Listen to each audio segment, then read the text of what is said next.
All right. Hey, everyone. This is James with Next Gen Entrepreneurs. We have a really cool treat today.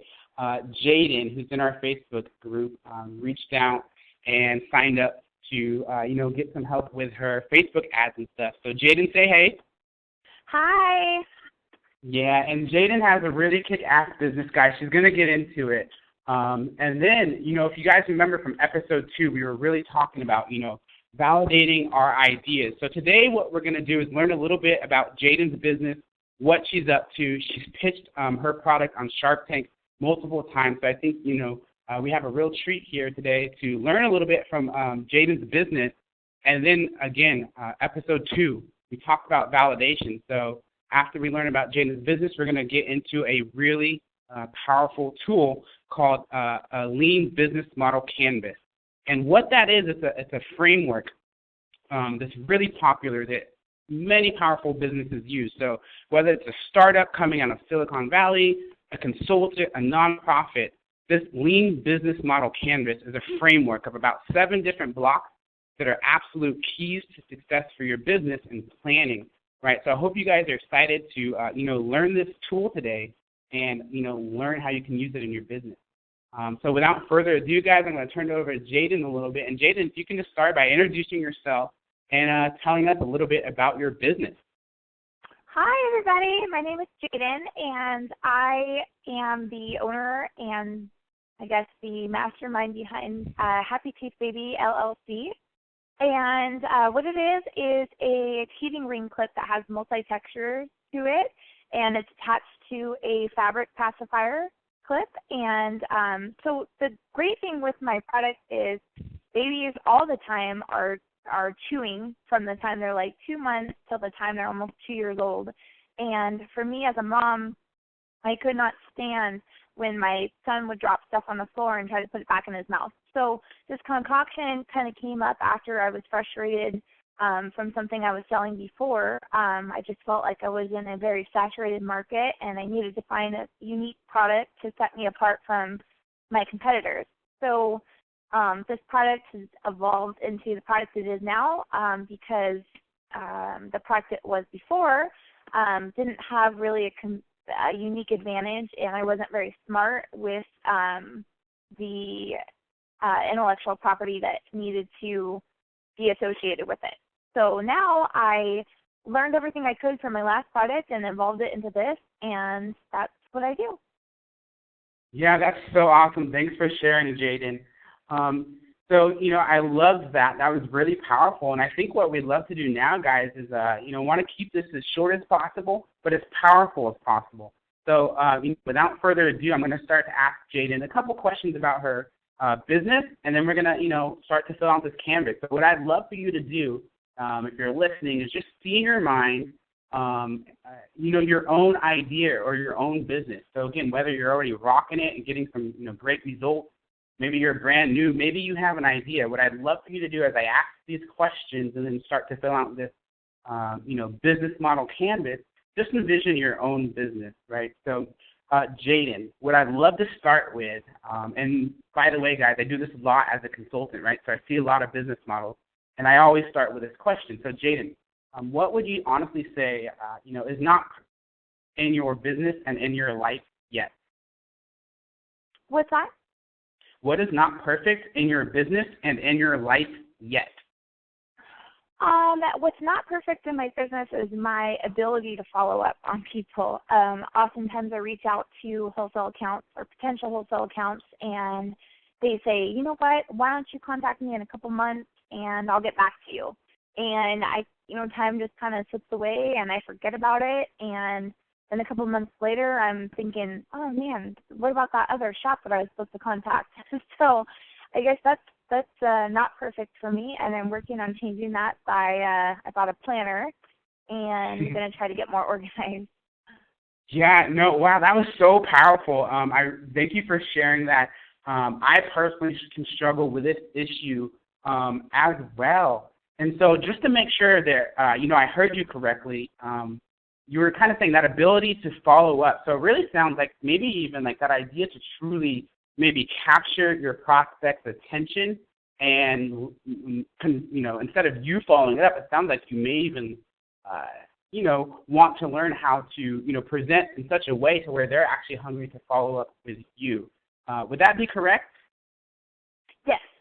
Yeah, so that's really cool, and I love that. And so when we get into this business model canvas, we'll see, where that fits into this framework. So, I really appreciate you sharing that. So the next question is, you're in business, you're already getting sales and stuff, of that nature, but what are you currently doing to get leads for your business? So again, I know you have some sales, but I'd love for you to just talk a little bit about what are you currently doing to get leads for your business? So I advertise on both social media, so on both Facebook and Instagram. Now, is that ads? Sorry to cut you off. Now, when you say advertising, are you running paid advertising, or are you just creating and posting organic content? Oh, just creating and posting organic content. So okay. I joined a few groups on Facebook to help me get started in the Instagram world because I had trouble at first with Instagram, and I found a group called Instagram Posse. You can look them up on Facebook if you're interested or need help. And I found that group through marketing in an Etsy group that I was a part of before, or am still a part of. And what this group helps with is how to get an organic, true following. And so this group is based on these guides that this woman created, and she is a mastermind behind mastering social media. And so I really look up to her, and she created these guides that show you how to gain organic following. So basically she teaches the art, because it truly is an art, of following and unfollowing and liking people's posts, getting your engagement up, because you could have a huge following on Instagram, but if you're not getting 10% of your followers engaging, then you're not really doing too great. So she helped me in areas that I didn't know I needed help in, and it really helped me get not have to spend a ton of money trying to do ads to get more followers. So it saved me a lot of money kind of following her techniques and what she does to get people to follow back. Because Instagram is kind of one of those things that if people aren't interested, if you're not posting stuff that's interesting to them, they're not going to follow you. So she helped me kind of evolve on Instagram and how to take posts from being half business and half fun. So I obviously market to a lot of moms. So some of my Tuesdays I'll say, okay, it's Toddler Tantrum Tuesday, because as moms, you want to be able to relate to your customers, and a lot of my customers are moms. So I would say, okay, my child threw a tantrum today because he couldn't eat the dog's ice cream. So these people, they engage because they think it's hilarious and they can relate, and moms want to feel related to. They want to feel like they're not so isolated, because being a mom can sometimes feel very isolating, especially when everywhere you go, people have questions. Do you breastfeed? Do you bottle feed? Do you work? Do you not work? Do you do this? Do you not do this? So moms love that kind of stuff. So I post organic content on Facebook and on Instagram. And through those connections, first I reached out to my family and friends and had them add the page, and then eventually their friends started liking it, and then those friends started liking it. So it kind of just grew from there. But following these techniques on following and unfollowing, I've built my Instagram following to about 12,300 people in about a year. So it's pretty cool. Yeah, man, I'm so pumped up just to hear. No, I really am, to hear you share that. That's so cool. And seriously, for all of you entrepreneurs out there, I mean, if you really listened, what did she do? She had a problem, and then she got proactive and developed a skill set. And I'm telling you right now, as an entrepreneur, whether you're new, seasoned, or not, part of the lifestyle is continuing to grow your skill set. So when she was telling her story there, I couldn't help but just have a smile on my face, because I watched this, girl kicking ass, doing whatever it takes, learning what she needs to do. And now, what was that, Jayden? Over how many followers on Instagram? 12,300. Yeah, roughly. You rock it. That's so cool. So thank you for sharing that with me, right? And so I ask those questions because, as you can see, it helps me paint a picture and understand, where Jayden's business is at and what she's up to, and obviously what she's doing well. And then typically, there's other sets of questions that I would go through, in a consultation. But right now, we already have such great information I think what we're going to do now, guys, is we're going to actually hop into the business model canvas. So bear with us. If you can see my screen here, whether you're listening to the audio or seeing this visually, so give me a second here, guys. I'm just going to pull up this slide.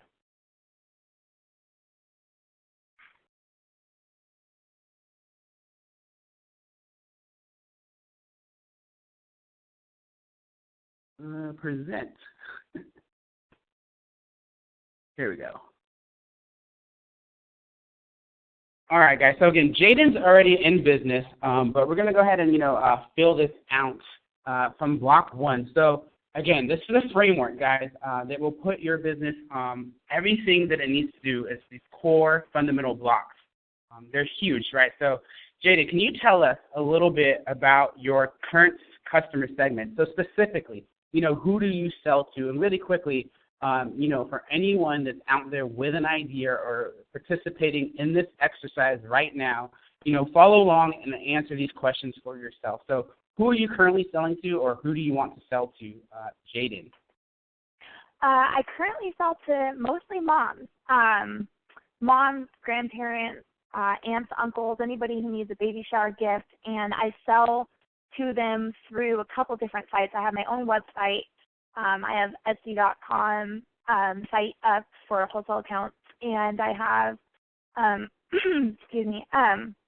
sell on Walmart.com, Zulily.com, Jane.com, right. and you're getting one step ahead. Thank you. You're getting one step ahead of the girl. No problem. I loved it because those are I love it there. So backing up though to step 1. So it's moms, and then can you I'm going to help drill down a little bit. And so what I mean, moms, are these first-time moms? Are these moms in their 30s, 40s? Do you notice a difference between who your message resonates with, millennial moms, older moms?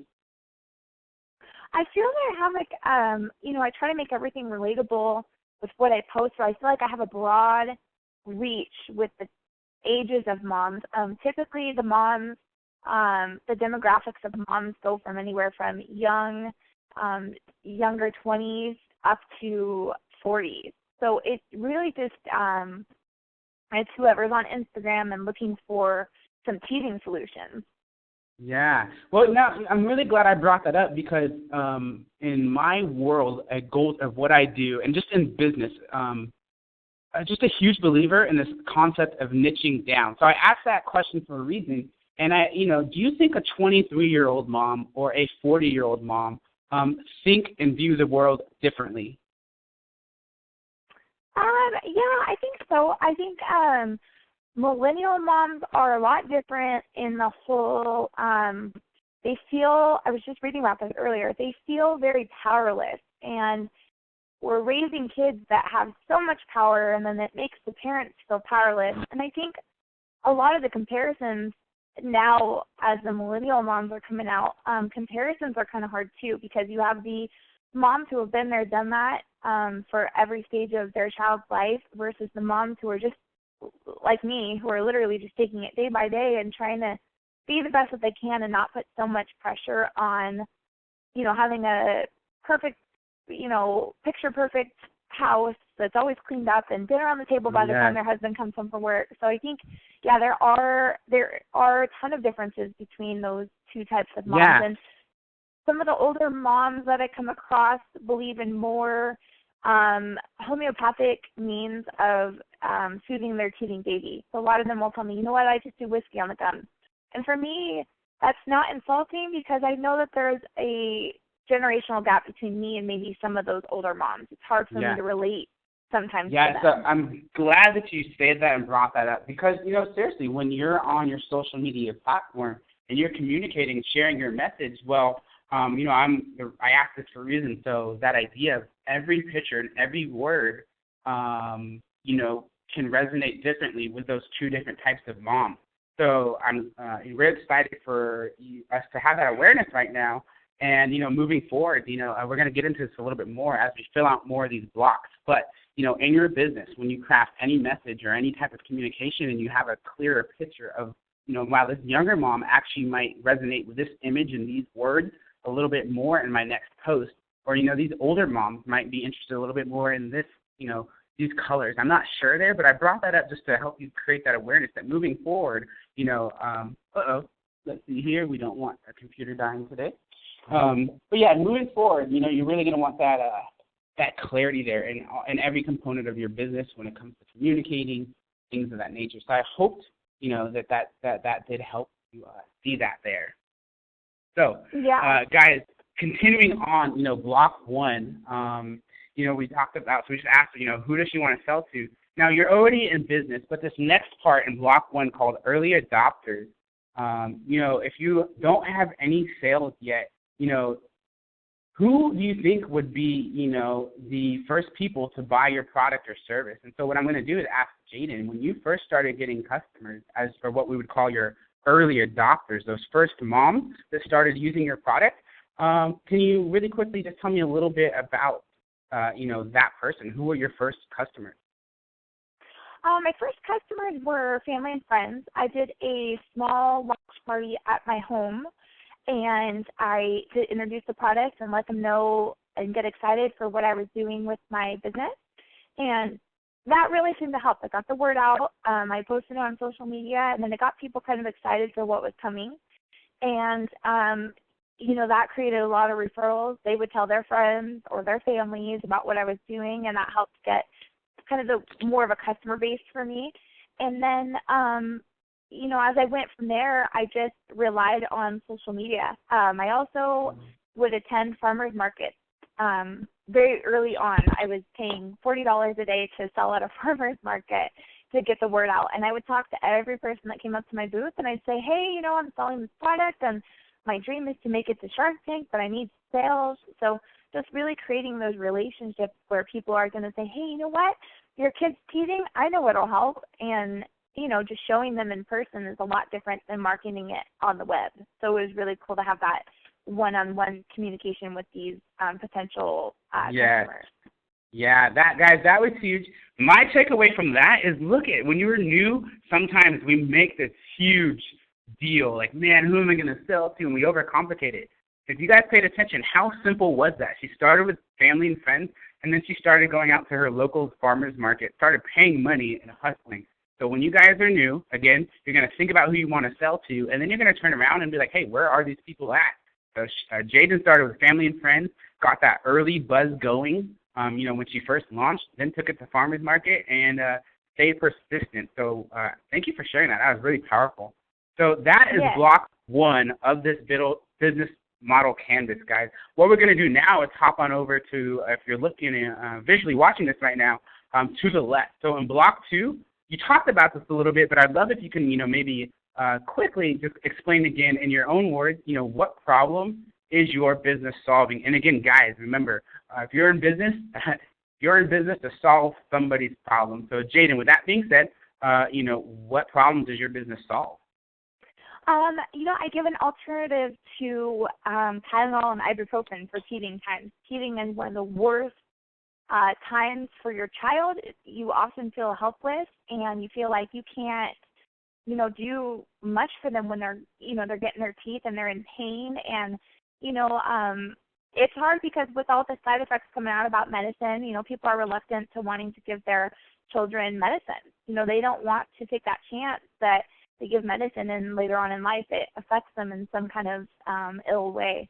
So I'm not only helping them soothe their sore gums, but solving the problem of them dropping those teethers, the teethers you buy from the store, dropping them on the floor and not being able to put them back in their mouth, because kids don't like things being taken away from them either. So kind of solving two problems at the same time, but it's a lot more sanitary to be able to just quickly give that back to your child, not have it drop on the floor and touch, the dirty floor. So yeah, I loved it. And again, my takeaway from block two for you here is, really what you're doing in a sense is, you are solving a very real, logical problem, the way you're describing it. But to me, it sounded like your product almost has the ability to offer a mom comfort. And so when you understand that emotional component to your product or service, and you're able to communicate that in your messaging, when you're talking to people, and in your energy, that's powerful. So guys, realize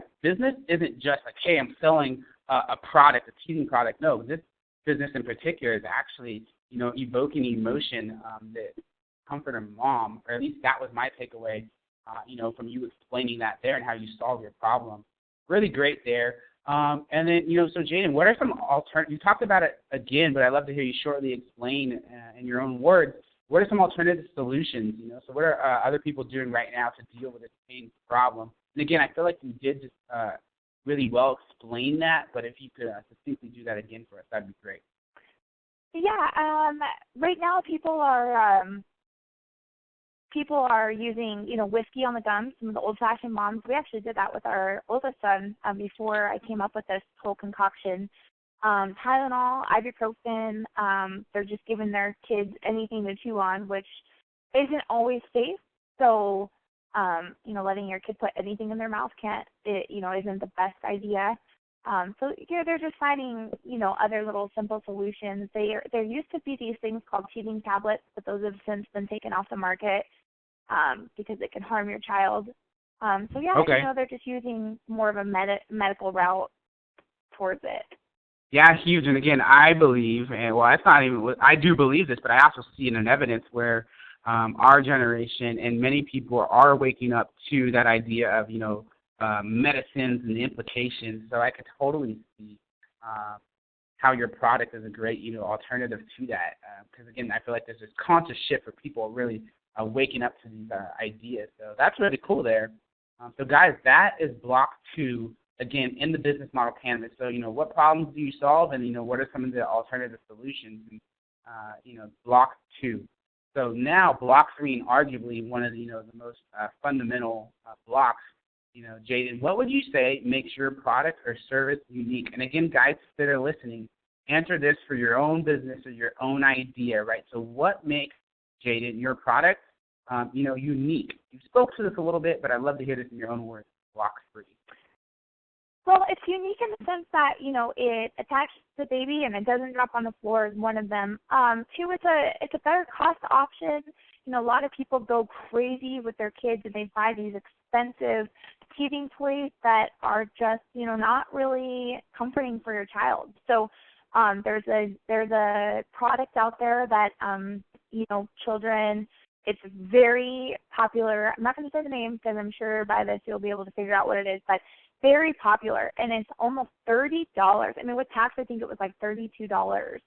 Oh, wow. And, and it's just a little giraffe toy that people eat, and since it's funny, it's been on the news because, a mom clipped it open and saw that there was mold inside of it. So with mine being unique, it can be washed easily. The pacifier clip can go in the laundry with your laundry, just don't dry it. And the actual teething ring itself, same thing, can go in the top basket of the dishwasher. So it's completely safe, not harmful.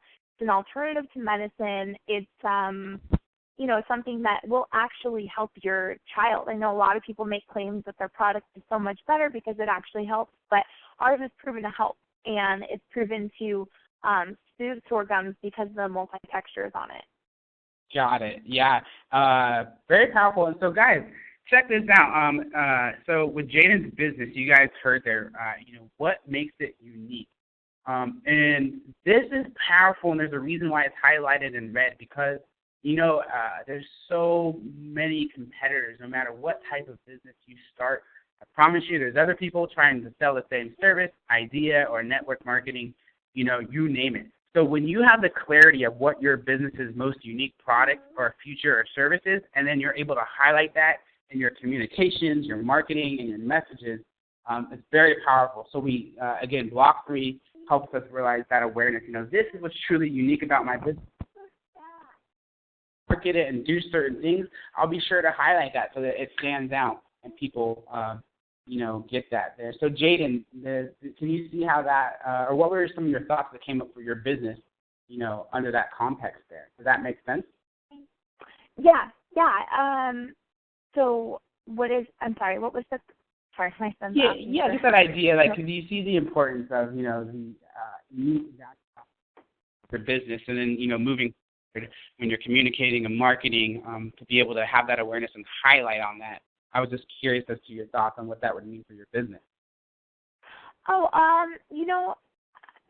highlighting those things has helped a lot. I highlight it in my packaging, and I think that once I incorporated those benefits, it kind of helped give me like a unique selling point. Because sometimes, like when I first came up with my packaging, I didn't list all the ways that my product was awesome, and I should have, because people are looking for that. They want to know why they're spending their money on what they're spending on, because they could spend it on a million other things. So if they know that they're getting a product that actually helps, sanitary and safe, and a less expensive alternative to medicine and whatnot, then they're going to invest in it. So you have to sell your product to these people, and that includes putting it into your marketing, your packaging, and just really every time you talk to people about it, stating those simple things. Yes. So. Yeah, it's very powerful. So, guys, that's block 3, the unique value proposition. Make sure you know what yours is. Moving on to block 4. So, again, we talked about your solution a lot, but for those of you listening, block 4 is the solution block, right? So, right next to it, you see what the problem is, and we've documented that. Then on the right, you're going to, write down how your business solves that solution. So, Jayden's done a really good job of explaining that so far. But, what I'd love to ask you, Jayden, for those of you're listening, how are you sure this is something people want? So you have sales, which at the end of the day, is a huge metric, right? That shows that people want it. You're in Walmart.com, Target.com, so I might have, jumped ahead of you here a little bit. But before you got to that point, how did you start to know that people, this is something that people really wanted? It's hard. I struggled with it for a while because I wasn't sure. When you, as an entrepreneur, you're always facing seasons of going up and down. And so one of the seasons that I had, I felt like my product wasn't good enough, like it wasn't something, and it was just a slow season. It was just one of those seasons where people just weren't buying, no matter how many, discount codes I had out there or how many, giveaways I did. And so it was just a tough season that eventually did not, those things don't last. And so, but now I'm confident in it being what people want, because consistent, steady sales is what keeps my business alive. So that consistency, I know it's what people want because of the great reviews I get from their purchases. I work really hard in making sure that people review their purchases. I have these stickers that I place on my packaging that say, hey, you know what, people want. Yes, because you have to remind them that it's important.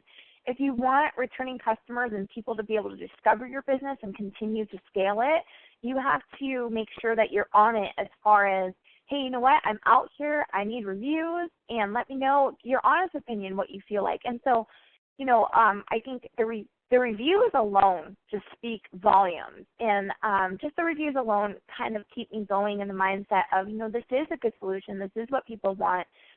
If it wasn't, it would be near impossible to get into big box retail.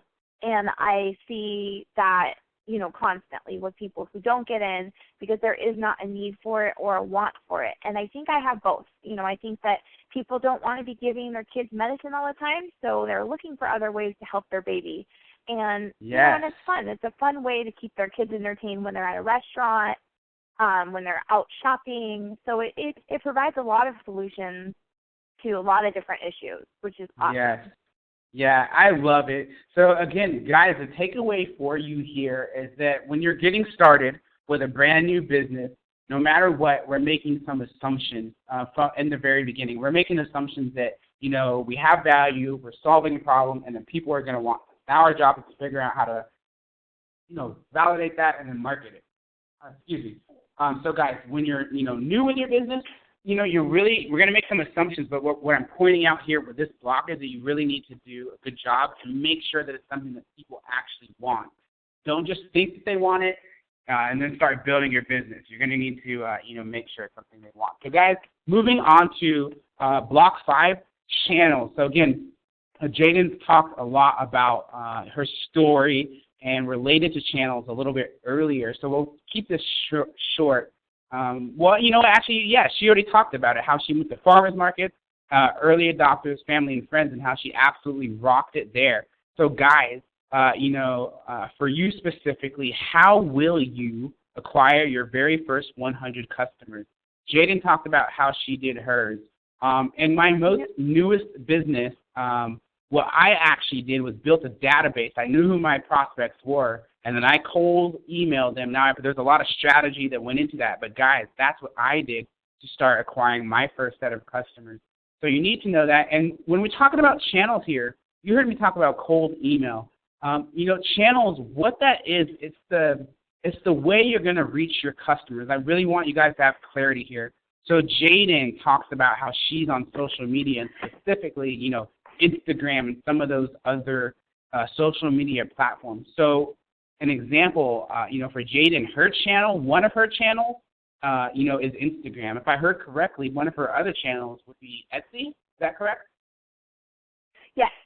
Yes. And where else do you sell? Well, you have a couple channels. So online, it sounds like multiple channels online. But to simplify it for you guys listening today, she's selling online, and it sounds like you have some partnerships with some physical stores as well.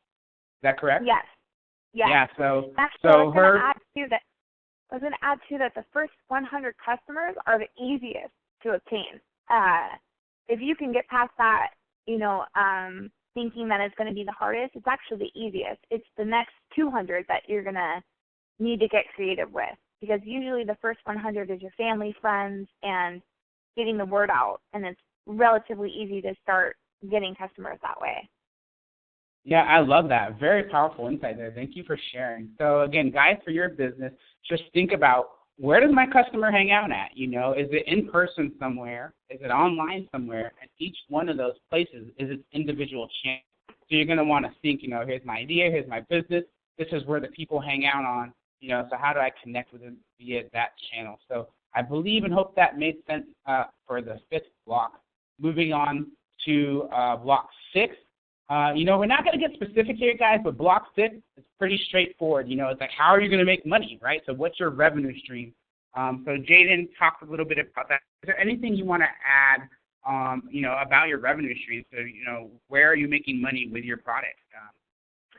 Well, it's crazy because for the last 2 years, I've really believed that I was going to make the most money on the retail side, but somebody opened my eyes to the wholesale side. So don't be closed-minded about suggestions that people give you, because wholesale for me is where the money is at, because those consistent accounts that come through every month, it's better to have those than to be waiting months on retail orders, or days or weeks or whatever on a retail order where you're going to get full price. So even though you're not getting as much money wholesale, you'll be busy consistently with wholesale versus the retail side of things. So yeah, I love that. Yeah, I love that. So guys, for your business, don't overcomplicate this. The revenue streams, how and where are you going to sell this? So did you create a product? Are you selling a physical product? Okay, great. Now where are you going to sell that? Is it online? Are you selling it, at a local store, boutique? Or are you like a designer and a creative, right? So maybe, you're really good at designing photos, if you're a photographer, you build websites. But basically you have a service, right? So for your service, you're going to build somebody something and receive some money for that. So that would be your revenue stream there. Think about that, right, in the context of this business model canvas. So Jayden, now what I'd like to do, we're winding down here, guys. I think we've got 2 or 3 more blocks to go.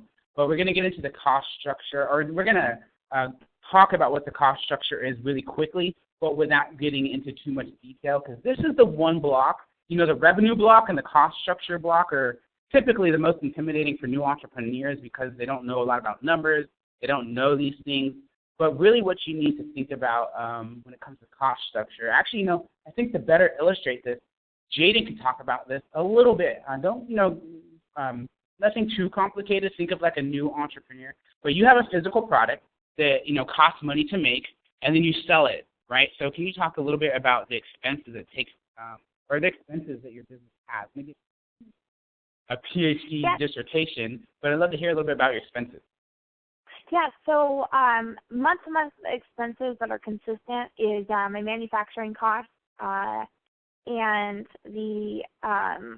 I say that time is one of those expenses because you really have to calculate time into what you're doing for whatever you're selling. So I have QuickBooks that keeps me on track with my all of my accounting, and it helps me divide up and put reasons to which each expense is. I pay for monthly subscriptions to the Microsoft Office so that I can write proposals and things like that. And then I have my website fees, and that's about it. My overhead is really low selling online because I am utilizing the space inside my home to move inventory through. But the major expenses come up when I have no inventory and I need to make an order. So that all comes out at once to order more inventory, and then it's just all assembled here in my home. So I save a lot of money that way, but I don't take home a salary. Everything that I make is rolled back into working capital because I truly feel that for the first 5 years of your business, you should be making as much working capital as you can so that you don't get yourself into debt. And so that rolling working capital is what sustains my business. And so if I were to take a salary, it would just completely deplete the working capital that I have to move forward with, say I want to introduce another product. I wouldn't be able to do that if I didn't have any capital. So Yeah, huge nugget of knowledge shared there. Again, that's like such a huge topic in and of itself. But to bring it back to the cost structure, guys, another very quick example, for my business in particular, and again, I'm a consultant and offer a lot of services with marketing and helping people, businesses, organizations, nonprofits, grow online, right? So for me, I invest a lot of money in software that helps me do those things. So that is an expense under my cost structure. I also work with other people where I need to pay them to help me out. So that's part of my cost structure. So with your business, guys, just think about where do you need to spend money for your business. So, hey, if you're a brand new photographer, maybe you need to buy a camera and buy some training books, you name it. But guys, that's cost structure there. We have 2 more boxes to get to, so thank you for I wanted to add 2 more things to that cost structure. One thing I wish I would have learned pretty early on. I learned a little bit too late in the game, but invest. If you're coming up with a new brand, find a reputable company that will build the design of your brand for you, because you want to make sure that right out the door you're doing things professionally, you're being taken seriously. If you're selling a product, you want to have good packaging. So those are things that are worth using working capital to invest in, because if you don't and you decide to rebrand later down the line, it's so much more difficult, because then you're changing the looks, you're changing the packaging, you're changing basically the branding of your business. So something that is very important to spend money on is the outside appearance of your business, because you want to make sure you have something clean cut, something that doesn't look like someone else's logo. You want to, in certain cases, if you have an idea that you want to protect, another thing that you want to add to your cost structure is the cost of patents, trademarks, and anything that relates to intellectual property, because that will be your unique advantage in the marketplace, is having your idea protected. So that's 2 things I forgot to add. But with those things, there is a lot of help out there. If you have an idea and you want to patent it, visit the patent office website.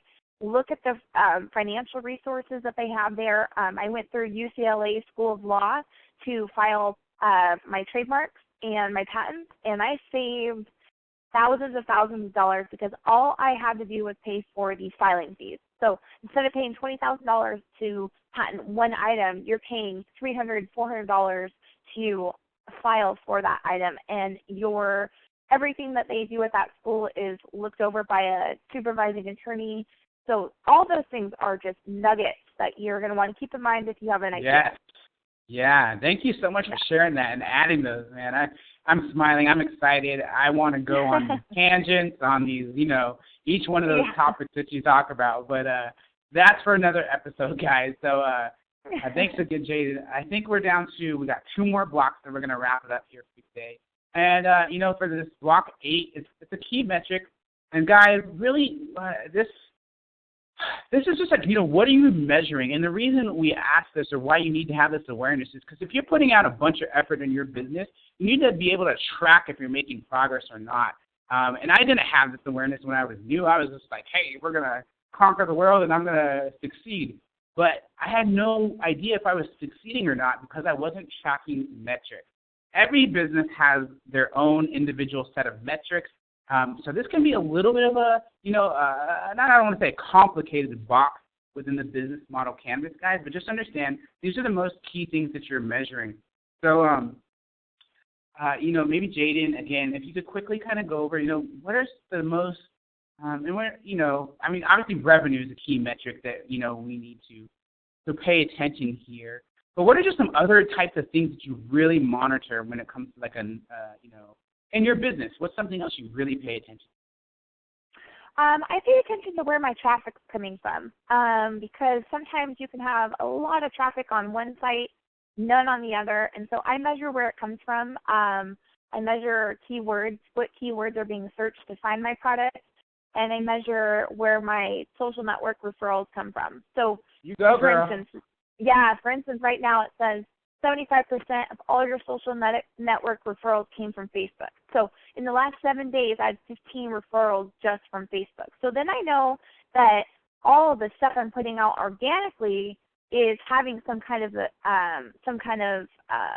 payback. And so that's one thing I keep measuring, and I also measure engagement on Instagram is huge for me. I make sure that my followers are engaged, and if they're not, I will post kind of questions because if you post a question and people are commenting, it'll start trending. So when you start trending, it gives you more business and it gives you more followers, and so I track where my traffic's coming from because you want to know how people are finding you. Are they finding you on Google? Are they finding you through a direct link? Are they finding you just blindly? You want to know those things so that you can improve in the areas that you're not getting a lot of traffic from. Yes, all right. And, I'm in the online marketing world, so you really started speaking my language there, right? And, just an example, guys, there's people, to be honest, I help my clients get, it's a really special grant for nonprofits. So nonprofits are businesses that are helping solve, the world's issues and problems. So Google gives them $10,000 a month to, market with. But you best believe when we're spending $10,000 a month or trying to spend $10,000 a month, because it's actually not as easy as you may think it would be to do that. But, we're doing our best to track all that traffic. So when all those people are visiting the site, we want to pay attention, what they're doing, and things of that nature. So I really love that you shared that. I don't think I could have asked for a better example there, and you were on top of it, girl, for real. So good job. Good job there with your metrics. Thank you. Yeah, of course. And then, guys, so we're going to get into block 9 and then wrap it up here and say goodbye, right? So block number 9, pretty intuitive, but Jayden, this is block 9. This is your unfair advantage. So what would you consider is your business or your product's, unfair advantage? I don't really consider it unfair advantages. I try to take the negatives because that can kind of sound negative and turn it into a positive. So sometimes what would be your unique advantage? And so instead of the word unfair, what would be your unique advantage? Let me elaborate. So unfair to me in a negative light would be like I have an unfair advantage because I'm a new brand and it's not recognized and I don't have a ton of money behind me to grow my brand like these other big companies like, the Sophia the giraffe toy and these other teething toys. So it's not necessarily that. It's, you just have to work up to that point. So my unique advantage also works as my unfair advantage because sometimes it can be unfair to be a small business that's struggling. Sometimes it's unique because you find people that want to shop small, that want to help you grow your business, that want to help the little guy. So it actually serves as it can be a catch-22 or it can be a really good thing. And in my case, it works out to be a great thing in both aspects. Yes. Very good. Yeah, thank you for explaining that. Guys, so when it comes to your business, think about your unfair advantage. And you may be saying, it's kind of related to your unique value proposition. And you know what? It could somewhat be that. So, again, your unfair advantage, what's something that you do better than anybody else, any other competition? What's something you do better? So you're going to want to know what that is and write that down. So let's bring this home, guys. We went over these 9 blocks. And if you've really paid attention, you see how everything fits together. So I hope that made sense. What I'm going to do now, guys, is, just see if Jayden has any questions. And then after that, guys, stay tuned because what we're going to do next is, maybe get specific with helping Jayden do, maybe like she's doing really well on social media, but maybe we'll do an audit for her. Now that we've gone through and done this tool, it's going to be really fun because we understand her business. So now that we can do the audit next, hopefully you guys can see how they're related. So again, Jayden, after going over the business model canvas today, what questions do you have and what did you like best about it? I like best that this is a group that you can share these things and learn from other people because I think everyone's journey is the same, but it's different in entrepreneurship. And so I love that. I think something that I struggle with and would probably have a question with is how do you do it all? Are there people out there that do it all, that they're moms, wives, business owners, people out there, like how do you, I want to know how other people balance everything because sometimes I feel like I'm not as productive because my kids distract me or I've got, wife duties or whatever, house duties, whatever. Yes. So I want to hear from other people and know and question like, how do you do it? How do you find what helps you stay balanced in being an entrepreneur and being a person? Yeah, I love that. And guys, so Jayden really did a good job and really spoke to what I would call the mindset, and your mindset. And we talked a little bit about that in episode 1. It's maybe my favorite topic in all of entrepreneurship. So, what you heard, Jayden asking there has a lot to what I took away from that is your mindset. Business is hard, right? And, what mindset do you have, when you're going through the struggle and your journey there? But, to bring it back to this business model canvas, Jayden, did this exercise help you? And, again, like what questions do you have about this exercise, if any? Yeah, yes, it did help me. It helped kind of reiterate the path that I'm on because sometimes you can get discouraged when you feel like you're trying to gain new customers and trying to do that. But as far as tracking metrics, I have questions about that. So what do you think is a good percentage for engagement? Well, great question. Again, every business, powerful question, but every business in every industry and every niche is so unique. There is no, cookie cutter answer to that question. I think as a measuring stick, what would be cool for you is that I would bet that you're highly aware of who your competitors are or maybe similar products. And so maybe measure your numbers and metrics to the best of your ability against what some of that other competition is. Have you done that? Yeah, there were some shops that started to kind of copy what I was doing, and I would get really discouraged and really irritated, and so I would look at their sales and I'd be like, okay, you know what, I'm doing great.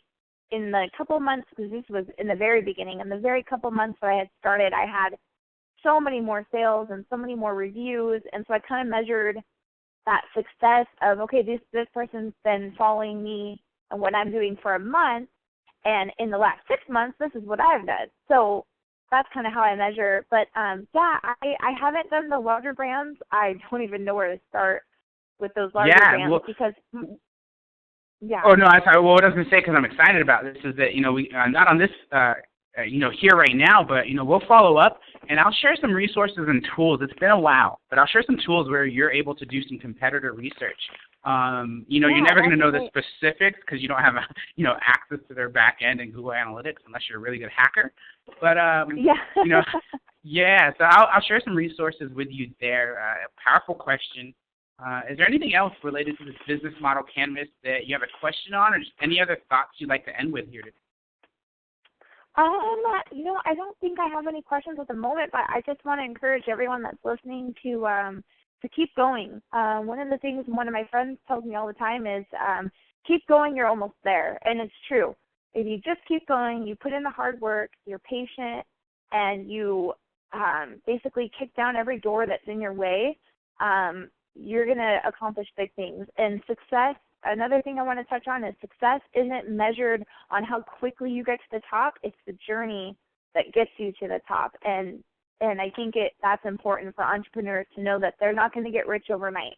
Unless you're, doing something crazy, you're not going to get rich overnight. That consistent hard work is going to pay off, and you're going to stay busy, and then over time, you will obtain wealth. Yes, when we talked so much about that in episode 1. So, Jayden, I just can't thank you enough. I'm really excited. I'm glad we connected today. I look forward to following up with you offline. And guys, as we always say at Next Gen, entrepreneurs, that entrepreneurship is not a title, it is a lifestyle. So stay tuned. As always, thank you guys, and we will chat with you soon. Awesome, thanks. All right, cool, Jayden. So I think I will cut out this audio. Let me stop recording right here.